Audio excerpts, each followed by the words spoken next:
nga mën a vaquer à tes occupations. Pape Sané am na ñu ne dafa yàgg maanaam depuis booba mën na 9 mois maintenant yoo xamante ni ba léegi ñuy wax naan dañuy topp ñi fi nekkoon ak ñi fi ku mos a luubal dinañ la topp te ba léegi gisuñu dara am ñu ne daal vraiment affaire dafa yàgg ba bu doon ab sàcc nga topp sax tànk mën na laa réer ci diggante bi. bon des fois mun nañ leen may nu ñu koy waxatee présomption de bonne foi. de bonne foi waaw. waaw mun nañ ko may nguur gu bees gi parce que lañ doon wax mooy dañuy xaar ba ñoom ñu voté seen budget bopp. loolu bokk na ci jàpp naa yaakaar naa bokk na ci li nga xam ne man dama jàpp ni peut-être looloo. looloo yéexal affaire bi looloo yéexal affaire yi. ak ñu taxawal haute cour de justice aussi. waaw même bu dee quelque part. dama tàmm di wax je suis de ceux qui disent souvent tout est question de volonté. lépp loo gis volonté la peut-être sur les cas de certains dossiers wala certains rapports d'accord naa gëm naa ne que mënoon nañu xaar ba léegi mais dafa am la nga xam ne ñoom dañ ko fi fekk mu am ci benn rapport bi nga xam ne c'est l'un des rapports bi nga xam ne moom moo gën a bokk na ci gën a intéressé Sénégalais c'est le rapport des fonds Covid. fonds Covid-19 1000 milliards ya ñu traité ko ba pare dañ ko traité ba pare teg ko fii. waaw bi ñu ko tegee fii nag li ñu doon xaar mooy ñoom bu ñu ñëwee chantier boobu nekk l'un de leurs premiers chantiers. toog nañu ba ñuy def conseil supérieur de la magistrature changer magistrat yi ba léegi mën nañ leen concéder loolu mais man tey la question que je me pose au-delà de la haute cour de justice mais les cours et tribunaux de manière générale mais wax fa dëgg yàlla bu ñu demee ba conseil supérieur de la magistrature ñu tenir ko désigner ay magistrats gisatuma lan moo war a nekk un problème pour justement ce rapport là ñu saytu ko waaw parce que nag wax leneen li moom mun nga xaar comme c'est des ministres c'est peut-être un ancien président kenn xamul peut-être loolu mun nañu toog ba léegi toog di xaar on peut être spectateur muñ toog di xaar mais lii nga xam ne mooy rapport boobu nga xam ne ñoom à leur décharge ñoom dafa ñu audit boobu dafa ñu rapport yooyu c'est des rapports yi nga xam ne ñoom dañ ko hérité moi je crois que tey le seul service qu'on pouvait rendre aux Sénégalais c'est-à-dire wane ni que justement il y a ce qu'on appelle une rupture dans la pratique de tous les jours mooy que fonds Covid boobu rapport boobu ñi nga xam ne dañ leen ci tudd Cour des comptes saytu ko doyul procureur jël ko joxaat ko dig saytuwaat ko mënewaat des investigations delloo ko waat procureur dama jàpp ni que loolu tey jii waroon na nekk un dossier qui était derrière nous mais lenteur bi nag moom moo tax ba tey jii les gens se posent la question sur justement cette volonté lu ñuy xaar man jusqu'à présent j'ai pas la réponse j'ai parlé avec beaucoup d'entre eux mais boo waxee ñeneen la non ñu ngi xaar le rapport de la Cour des comptes. Mais le rapport de la Cour des comptes kay Cour des comptes boobu moo certifié woon lii moo génne woon rapport bi. waaw épinglé diw ak diw même si diw ak diw jusqu'à preuve du contraire bénéficie de la présomption d'innocence. mais lii yoon mooy que la finalité d'un rapport le ministre de la Justice l'avait dit c'est d'atterrir entre les mains d'un juge. waaw donc il faut que les Sénégalais soient édifiés sur ce rapport-là et sur maintenant les autres rapports yi nga xam ne qui vont venir mais en tout cas pour man à ce jour ci reddition des comptes bi gisu guma ñu teg ci un acte donc m'ont parlé de Lat Diop d'autres m'ont parlé de la dame la haute cour de justice bi du acte wala du non tu sais assemblée bu ñu ko mos a teg rek am na ci non haute cour de justice c'est un instrument législatif yëpp waaw régulier dans c'est comme si may dem campagne ne leen su ma faloo dinaa def cour d'appel c'est la même chose waaw c'est quelque chose qui est là c'est sauf que sous Macky Sall lors dernière législature bi 14e bi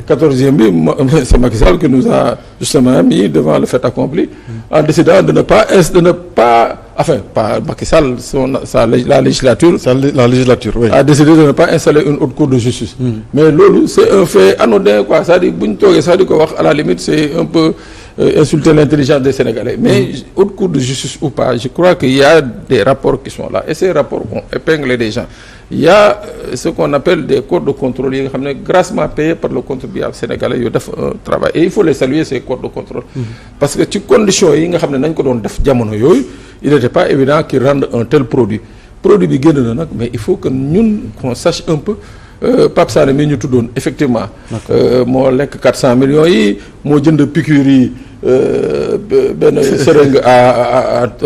30 000 francs ay entreprises yoo xam ni spécialisé wuñ ci voilà donc tout ça il faut qu'on sache de quoi ça retourne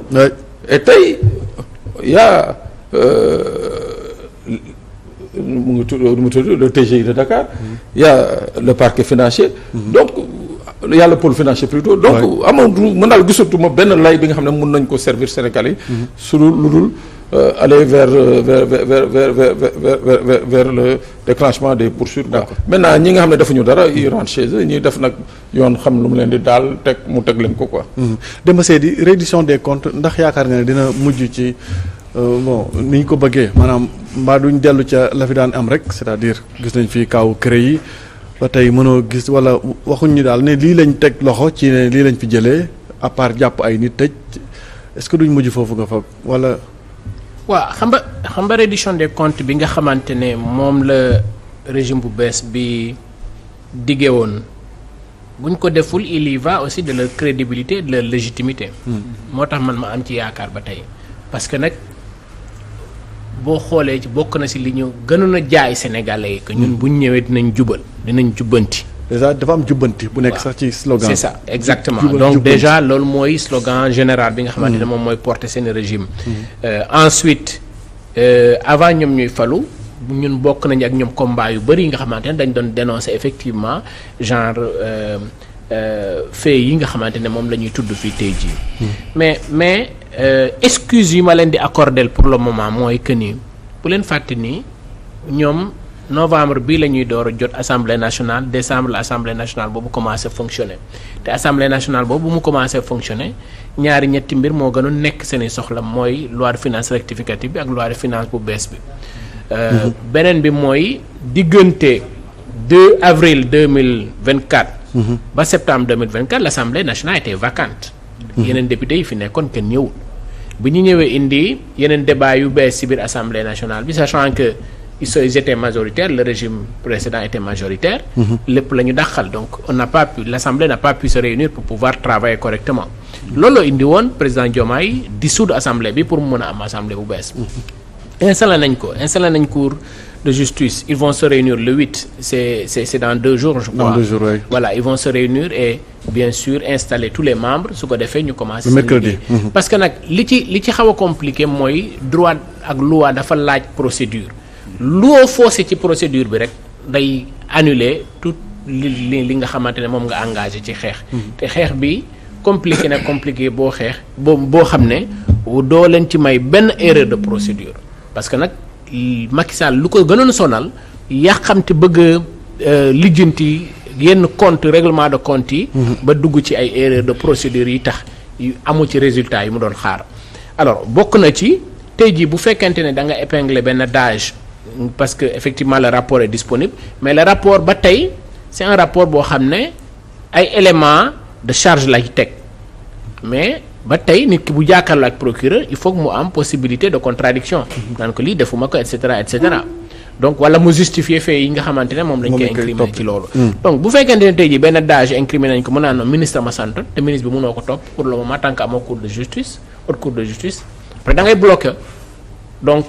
loolu tax man ma jàpp ni mën nañ leen jox excuse ba tey ba mercredi ñu installé haute cour de justice bi su ko defee les dossiers yoo xam ne leer na vraiment loolu amatul beneen raison yi leen di retarder ci wàllu exécution dossiers yooyu ki nga xamante ne tudd nañ ko te am na lu mu ci laale mu delloo ko wala loi def liggéeyam et c'est aussi simple que ça donc on espère ça deuxième chose mooy réforme yu bees yi nga xamante ne président annoncé na ko gëm naa ne aussi dina ñëw consolider reddition des comptes boobu. Troisième chose bi mooy am na ci ay yoo xam ne ay jéego yoo xam ne commencé na ko gëm naa ni on sera moins dans la reddition des comptes, on sera beaucoup plus dans la prévention même de la prévarication des biens publics. su ko defee dinañ fexe teg ay jéego yoo xam ne duñ fi toog di naan dañuy poursuivre diw, dañuy fexe ba diw du laale wala du mën a laal alalu askan wi. te yaakaar naa ni